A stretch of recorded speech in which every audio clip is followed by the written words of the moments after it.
Hello বন্ধুরা, welcome back to my channel. আমি মমতা। তোমরা সবাই কেমন আছো? আশা করছি তোমরা সবাই খুব ভালো আছো, আমিও খুব ভালো আছি। আজকের ব্লগ ভিডিওটা খুব সুন্দর হতে চলেছে। তোমরা কিন্তু একদমই স্কিপ করবে না, আমার সাথে থাকো, সঙ্গে থাকো, পাশে থাকো। আর তোমরা অনেকেই কমেন্ট করেছো যে দিদিভাই তোমাদের দোতলা কমপ্লিট করলে একটু দেখালে না, তো সেটাই আজকে তোমাদেরকে ঘুরিয়ে ঘুরিয়ে দেখাবো যে দোতলা করে আমি কটা রুম করেছি আর কিভাবে মানে ডেকোরেশন করবো, মানে মনের মধ্যে ভাবনা চিন্তা আছে। আজকে তোমাদের সবটা দেখাবো। তো চলো এক এক করে দেখাই। প্রথমে আমি এই রুমটা দেখাই। এই দেখো, এখানে একটা রুম করা হয়েছে। এই রুমটাতে আমি আর তোমাদের দাদাভাই থাকবো। তো ওখানটাতে একটা বাংকার করা হয়েছে, ওই দেখো লক বাংকার। ওখানে কিছু জিনিসপত্র রাখা যাবে, অনেক কিছু না, অনেক অনেক জিনিসপত্র রাখা যাবে। আর আজকে 15 দিন হয়ে গেছে আমাদের ছাদ ঢালা হয়েছে। তো কাল পরশু মানে খোলা হবে, খুঁটিগুলো সব খুলে দেওয়া হবে, তারপর প্লাস্টার শুরু হবে। আর ছাদের উপরে যে ড্রাগন গাছগুলো তোমরা দেখো, সেই ড্রাগন গাছগুলো না এখানে সব সারি সারি ছিল। তো এই জায়গাটা এখন ফাঁকা। আর এই দেখো, আমরা না মানে কি বলবো, ছাদ ঢালার আগেই তোমাদের দাদা ভাই এই যে বিলগুলো এইগুলো আগেই তৈরি করে বসিয়ে ফেলেছে, কেননা বেলকনির সাইডটা তো আগেই প্লাস্টার হয়ে গেছে। আর এই পাশের জানলাটা এখনো হয়নি, ডিজাইন হবে সেটাও এখনো হয়নি, মানে ছাদটা হয়ে গেছে। তো দেখো এই যে রডগুলো আছে, মানে এটা একটা বাংকার জানলা হবে, একটু ডিজাইন করবো, যেহেতু একটা জানলা এই জন্য একটু ডিজাইন করবো। তো এই রুমটা অনেকটাই বড়, যা মানে বড় করা হয়েছে, যেহেতু আমি ভিডিও শ্যুট করি এখানে, একটু বড় সড়ো করে কি হয়, মানে শ্যুট করতে কোনো অসুবিধা হয় না, এই জন্য তোমাদের দাদাভাই প্ল্যান করেই করেছে। আর এই ঘরটা আমার সিলিং করার ইচ্ছে আছে। আমি মানে অনেক দিনের ইচ্ছে যে ঘরটা সিলিং করব, খুব সুন্দর করে সাজাবো।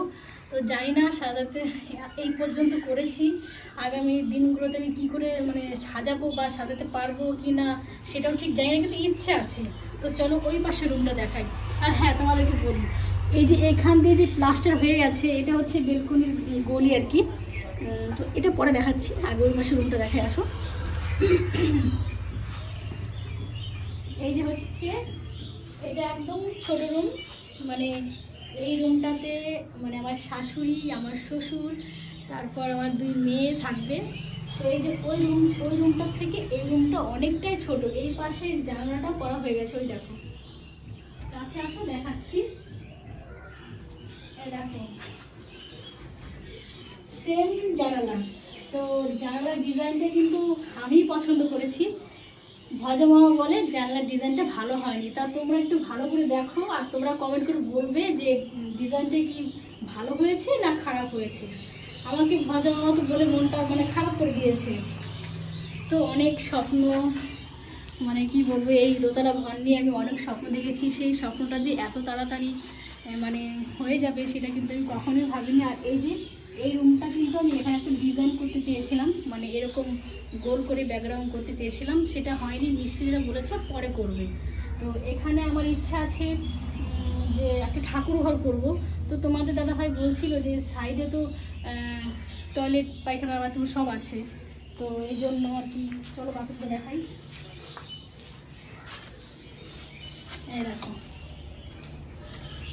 এই দেখো হচ্ছে আমাদের পায়খানা, বাথরুম।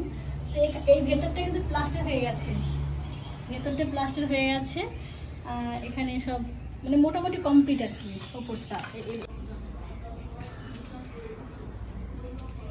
আর এদিকে হচ্ছে বারান্দার সানসেট, এখান থেকে আমাদের উঠোন দেখা যায়, ওই দেখো, দেখতে পাচ্ছ তোমরা? একটু এগিয়ে আসো, বন্ধুদেরকে দেখাও। ওই দেখো আমাদের উঠোন, সব কিছু দেখা যাচ্ছে। আর এখানকার গ্রিলটাও কিন্তু তৈরি করা হয়ে গেছে, নিচে আছে, এখনও লাগানো হয়নি, যেহেতু ভাড়া বাঁধতে হবে এই জন্য আর কি। মিস্ত্রিরা বলেছে পরে লাগাবো, প্লাস্টার হবে বাইরেটা যখন, তখন একসঙ্গে লাগিয়ে দেবে। সব কিছু রেডি আর কি। তো চলো এবার তোমাদেরকে বেলকনিটা দেখাই। আর এখানকার ওয়ারিং কিন্তু তোমাদের দাদাভাই করে ফেলেছে। এই দেখো, এটা হচ্ছে একটা গোল ব্যাকগ্রাউন্ড, এটাও আমার ইচ্ছেতে হয়েছে। তো সত্যি এখানে ভাবছি যে কাঠের দরজা করব না কাচের দরজা করব না এমনি লোহার পাতি দিয়ে দরজা করব, তোমরাই বলে দিও তো কোনটা করলে ভালো হবে। আর এদিকে দেখো, এই যে হচ্ছে আমার বেলকনি। পুরো বেলকনিটা কেমন লাগছে তোমরা সবাই একটু কমেন্ট করে বলো প্লিজ। আর এই যে ওই দেখো নিচে হচ্ছে রোড আমাদের, ওই যে গাড়ি থাকে আমাদের এখানে। এই নিচটাতে ভাবছি যে একটা গাড়ি রাখার জায়গা করব। এই ডিজাইনটা পুরোটাই তোমাদের দাদাভাইয়ের ইচ্ছেতে হয়েছে। তো খুব সুন্দর একটা ডিজাইন, যেহেতু আমাদের মানে একতলার থেকে এটা শুরু হয়েছে। আর এই যে একটা তার, মানে আমাদের হচ্ছে ওয়াইফাইয়ের তার, তো এই তারটা এখনও ঠিকভাবে আমরা কানেকশন করতে পারিনি। এমনি আমাদের কারেন্টের তারটা ঠিকভাবে কানেকশন করা হয়ে গেছে। আর দেখো সবটা ওয়ারিং কিন্তু কমপ্লিট। কাল পরশু বেলকনিতে লাইট লাগানো হবে, তোমাদের দাদাভাই লাইটও আনা হয়ে গেছে। এখনও দেখো নিচে অনেক মালপত্র আছে, কেননা আমাদের সিঁড়িঘরটা করতে হবে। সিঁড়িঘরটাও তোমাদের দাদাভাইয়ের ইচ্ছে যে ছাদটা ঢেলে নেবে, কেননা টিন দেবে না, টিনটা দিলে অসুবিধা হয়। আর এই যে তারটা আছে ওয়াইফাইয়ের তারটা, মানে এখনও ঠিকভাবে কানেকশন করতে পারিনি, ভেবেছি ওপর দিয়ে নেবো। তো কোথায় লাগাবো সেটাই ভাবছি। তোমাদের দাদাভাই দেখি কম্পিউটারটা কোথায় বসায় সেইভাবে বসাতে হবে, তাহলে কি হয় মানে নেট কানেকশনটা খুব ভালো হবে। আর একটুখানি দূরত্ব হলে না হতে চায় না। আর আমাদের এখানে এমন প্রবলেম কি বলবো তোমাদেরকে, মানে আমাদের বাড়ির 4টে ফোনে নেট কানেকশন করে দেওয়া হয়, তারপরে যে কীভাবে সব চুরি করে নিয়ে নেয় ঠিকই পাই না। তারপর যখন আমরা কাজ করতে যাই তখন আমাদের প্রচুর অসুবিধা হয়। আর তোমাদেরকে আমি ছাদে নিয়ে যাবো, এখন দেখাবো যে আমি কতগুলো ফুল গাছ লাগিয়েছি। তো যাই হোক, আমার এই মানে আমরা এই ডেকোরেশনটা করেছি, এখনও অনেক কিছু বাকি আছে। তো চলো ছাদে নিয়ে যাই তোমাদেরকে। এই যে দেখো, কালকে বৃষ্টি আসবে বলে তোমাদের দাদা ভাই তাবু দিয়ে দিয়েছে, নিচে জল পড়ে, পুরো বন্যা হয়ে যায় নিচে একদম। তো তাবুটা আজকে খোলা হয়নি, তোমাদের দাদা ভাইকে বলবো খুলে দিতে। এখন আমি তাবুর ওপর দিয়ে যাবো। কাল পরশু মিস্ত্রি আসবে, এখানে গাঁথবে, গাঁথার পর এটা একদম ঢালাই করে দেবে। তাবুটা ফেটে গেছে গো। চলো তোমাদেরকে দেখা আমি কতগুলো ফুল গাছ লাগিয়েছি। এই দেখো, দেখতে পাচ্ছ ওখানটায় জল একদম পিছল হয়ে গেছে, ওখানে গেলে আমি পড়ে যাবো। তো তোমাদেরকে দূর থেকে দেখাচ্ছি। ওই দেখো, তোমরা একটু দেখে নাও ভালো করে ফুল গাছগুলো কেমন হয়েছে, তোমরা সেটা কিন্তু কমেন্ট করে জানাবে। তোমাদের দাদা ভাই আর আমি পছন্দ করে এনেছি, টবগুলো তোমাদের দাদা ভাই পছন্দ করেছে। আর এই গোলাপ গাছ দুটো আমার বাবু পছন্দ করেছিল। এই ছোটো ছোটো লাল টবে যে গোলাপ গাছ দুটো দেখছো, এই গোলাপ দুটো আমার বাবু পছন্দ করেছে। আর এটাও কিন্তু আমার বাবু স্কুলে যায় ওখান থেকে, মানে এই গাছটা দেখো, ওটা আমার বাবু স্কুল থেকে এনেছে, মানে স্কুলে এক বান্ধবীকে দিয়েছে, সেখান থেকে এনেছে। আর এই যে গাছটা যখন আনলাম, মানে কি বলবো, এত ফুল ফুটেছিল, এখন একটাও ফুল নেই। দেখো 2-3টে ফুল আছে। এই গাছটা কিন্তু আমি পছন্দ করেছি, আমি কাগজি ফুল খুব পছন্দ করি। আর এটাও কিন্তু আমার বাবু এনেছে। আর ওই দেখো, এই গাছ দুটো আমার বাবু লাগিয়েছে 2 বছর আগে, এখনও ড্রাগন ধরেনি। তো অনেকেই বলে যে 2-3 বছর পর ড্রাগন ধরে, জানি না এবার ধরবে কি না।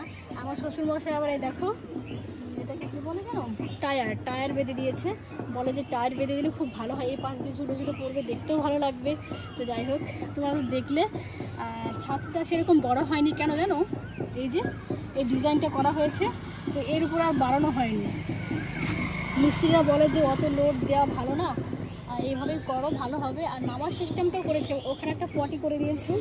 ওই দেখো সিঁড়ি, ছোট্ট একটা সিঁড়ি করে দিয়েছে। তোমাদের দাদাভাই ইচ্ছা আছে এই সাইডটা দিয়ে একটা ব্যাকগ্রাউন্ড করে দেবে, মানে এত সুন্দর করে ব্যাকগ্রাউন্ড করে দেবে, আমাকে বলে তুমি শুধু তাকিয়ে তাকিয়ে দেখবে, এখানে তুমি শর্ট ভিডিও বানাতে পারবে। তো যাই হোক, যখন এই ব্যাকগ্রাউন্ডটা হবে, এই ডিজাইনটা হবে, এটাও কিন্তু আমি তোমাদের সঙ্গে শেয়ার করব। আর আমাদের গাছে, মানে আমাদের সুপুরি গাছে ওই দেখো, মানে 2 বছর পর কুমড় এসছে, 2 বছর পর সুপুরি ধরছে, 2 বছর সুপুরি ধরেই নি। তো যাই হোক, তোমাদেরকে সবটা তো শেয়ার করলাম, তোমাদের কেমন লাগলো তোমরা সবাই একটু কমেন্ট করে বলো। আমার পাশে থেকো, সঙ্গে থেকো, সাথে থেকো। টাটা, ফিরে আসছি পরের ব্লগ ভিডিও নিয়ে।